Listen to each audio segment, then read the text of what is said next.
Okay everyone, welcome back to the channel today for our first online race video on Gran Turismo 7. So we've been doing a lot of content, but we haven't ventured into the sport mode. And for this race, we have got an absolute treat for our first online video. We've got a lot of people in here. We've got Super GT, we've got Ollie, we also have Mohammed in P1, a very fast driver of GT Sport. We've got Fento in here and many other drivers. Will also in the Mazda doing pretty insane stuff in that car. We'll talk about that a little bit further on.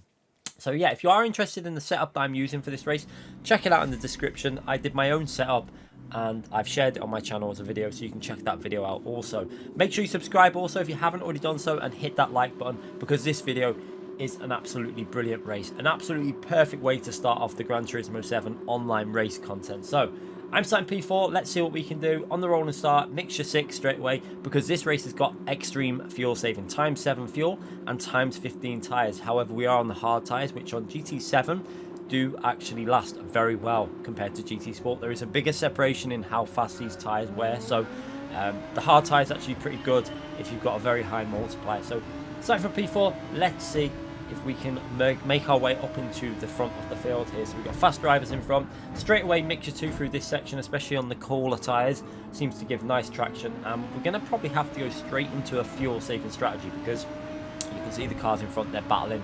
Now, one thing I didn't want to do was just start going into mixture 1, trying to go side by side and fighting too much at this point, because if we do that, we just burn fuel and we don't probably make that much progression. So we broke the slipstream straight away to Ollie there behind. Well, what we think will be the slipstream range. I'm not 100% sure what the actual slipstream range is yet, because it gets weaker the further it goes. GT7 actually incorporates possibly the best slipstream system that I've ever experienced in a racing game. It feels the most authentic and real to life that I've ever experienced. Absolutely nailed it, PD, with this one.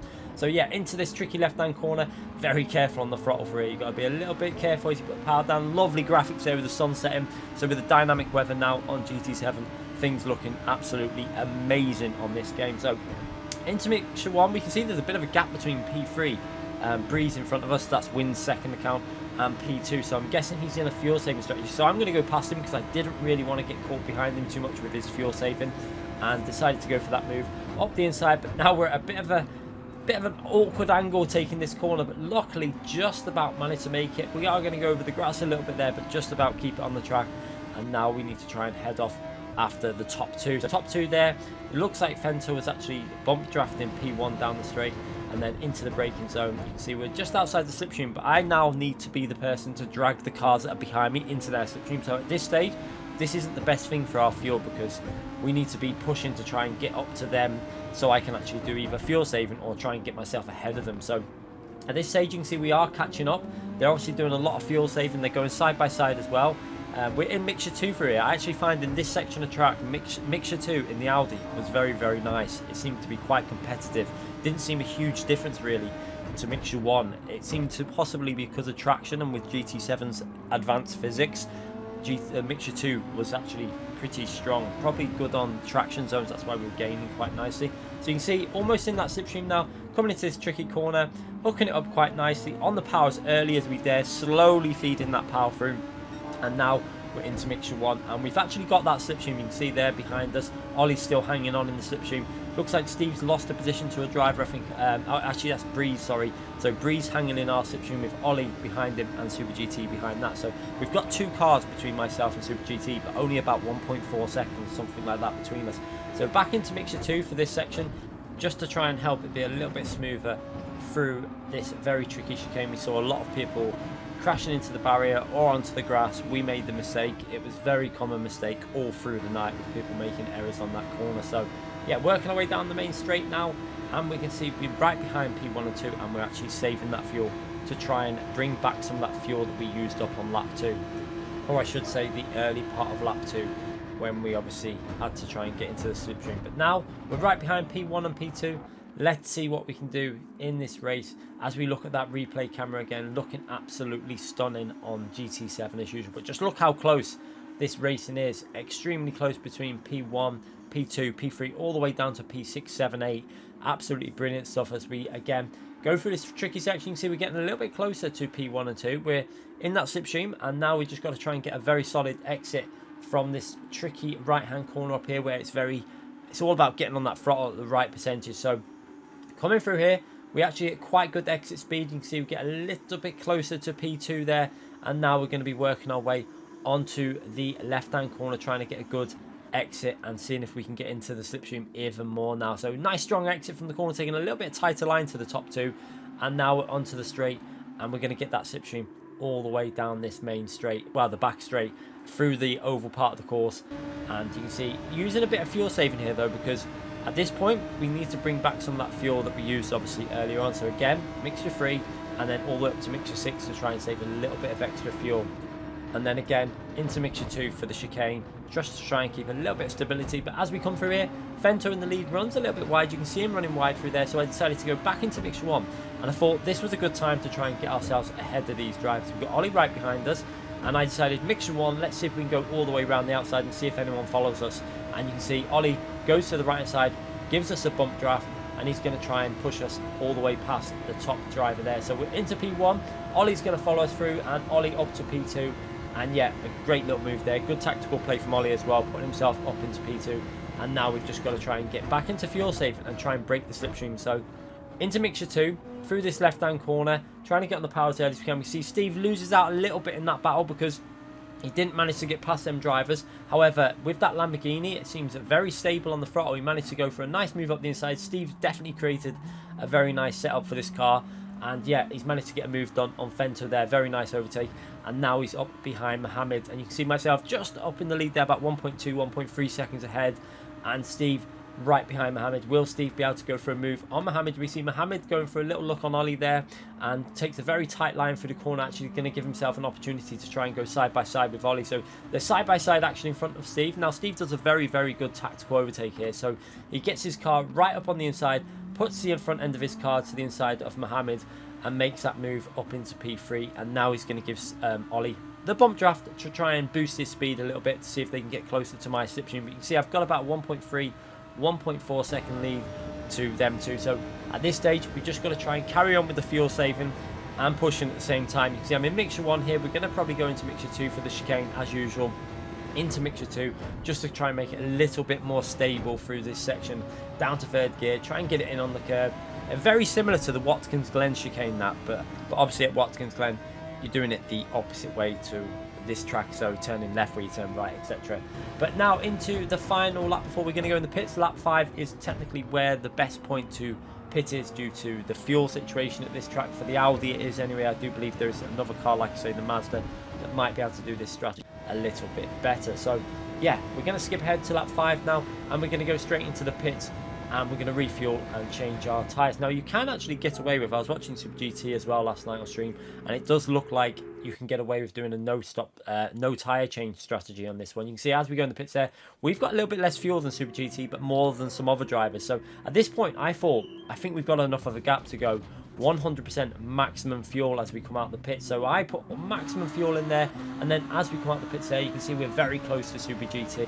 And you can see as we go into the right hand corner, Steve has a little look up the inside there. I think Steve might have been thinking about going for an overtake, but obviously with his fuel situation, he probably wants to sit behind us, because you can see here as we zoom in on Steve's footage there, you can see that he's underfueled quite a bit. He's actually got about at least 10% less fuel than myself. So with this drastic fuel saving though, and the ×7 fuel multiplier, I think if he just sits behind us for a few laps, he should be able to get that under control, because I've got no slipstream now to try and save fuel. We've just got to do our pace by using mixture 2 and a tiny bit of short shifting here and there.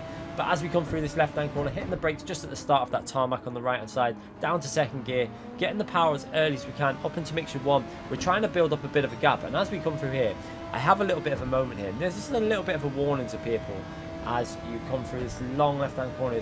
When you're racing, try not to read the chat too much in situations, because I just got a bit distracted through here. You can see, warning, do not read the chat, because as we come through we just drive straight into the wall. Doesn't do us any harm, we got away with it. Luckily we were just concentrating on the chat, I wasn't even looking at the track, and we go straight into the barrier there.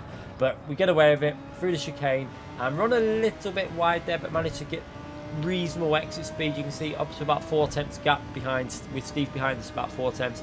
However, again, because of this, he can still short shift. He's in the slipstream, he can short shift that Lamborghini and stay very, very close to us. So you can see he's short shifting and staying in the slipstream. He's around 4 tenths back. And again, as we come through here, you can see we're riding on board with Super GT now, and we run a little bit wide through that corner, but you can see I'm trying to push while trying to save fuel, and you can see that Steve obviously doing fuel saving, he's short shifting a bit, and he's probably in mixture 2 to 3 as well, just using the higher mixtures to save fuel. So again, onto the power zone here, and again he's getting very close at this stage. You can see he's probably within about 3/10 of us now into the braking zone. You can see he's getting purple sectors while fuel saving because he's got that advantage of being in the slipstream, and at this point there's not much we can really do. I mean, I could have possibly have gone ultra aggressive. I think I made the mistake in the pit strategy of filling the car right up. If I would have just put 90% fuel in and then done fuel saving, we would have come out about 2 seconds ahead, and I think we would have still had more fuel to drive a bit more aggressive. So that was a tactical error by myself. Should have definitely put less fuel in, but I thought I would have enough to still come out away from the slipstream, but I just didn't account for Super GT going really aggressive with that fuel. So credit to Steve with that super aggressive approach, and it has really worked for him here. As you can see on the replay cameras just how close this is, and you can see it's also gave him a nice gap between the cars behind him, so he doesn't have to defend, because he's managed to get a big jump in the fuel save stage of the race with the pit stop. So yeah, at this stage things looking quite good for him. And we've also got Will out in the lead at the moment. You can see that Will has just pitted there in the lead of this race. Now Will is driving the Mazda, and you can just see he's gone in on lap 7 with 11% fuel. That is how good that Mazda is in race conditions, and that is why I'm going to try and give you lot a setup for this car, so make sure you sub if you're interested in that.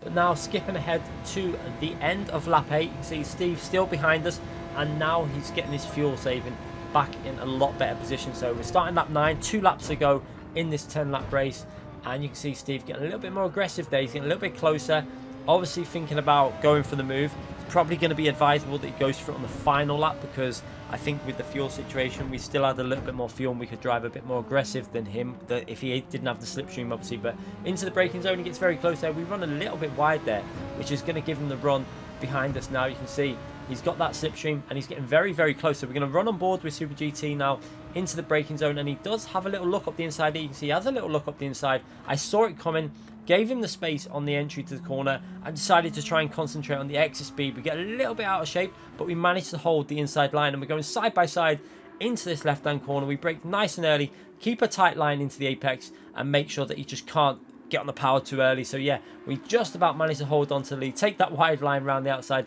and still in P1 in this race. An absolutely brilliant battle going on here with Super GT. So again, he's going to get the slipstream, but I don't think he's going to go for the move here, because if he goes for a move here, we're probably then just going to get back past him on the long straight at the end of the lap. So another thing is, Steve still had to do a lot of fuel saving in this race. He still had a fair bit less fuel than what I did at this point in the race. So through the tricky chicane, again trying to keep it nice and stable, both taking that pretty much identically, and now onto the bank section. And this again, you can see the gap to around 4/10. We can see Will not too far behind also, but we've got should have enough of a gap. Let's see. I think Steve at this point is deciding to save fuel and go for the move on the final lap. You can see that riding on board now with Steve, he's not really driving 100%. You can see that mixture is definitely on mixture 6, because his car will do 178 to 180 in the slipstream. So he's saving that fuel for that final burst on the lap, because again, if he goes for a move on this lap at the end, on the end of lap 9, start of lap 10, we could possibly get back past him. But you can see going now into the tricky section. Now this is all about technical. I actually brake a little bit late again into the braking zone here, so you can see running a little bit deep, but the advantage that is, it does square the car off. You can see the car gets squared off and we get quite good exit speed, but not optimal really. And now we're riding back on board with ourselves again, going into the braking zone for this right hand corner. You can see that Steve getting closer and closer, around 4/10 behind us. We're trying to drive aggressive. We've got a lot of fuel left. We've got plenty of fuel to drive this flat out, and you can see there we're in mixture 1, trying to get on the power as early as we can. Again into the braking zone here, just trying to spot our brake points, because we can't afford to make a big error. So clipping the apex as we got on the power here. We have a little bit of a moment there, the car almost snapped. That lost us a vital 1/2 or so, but nothing too much.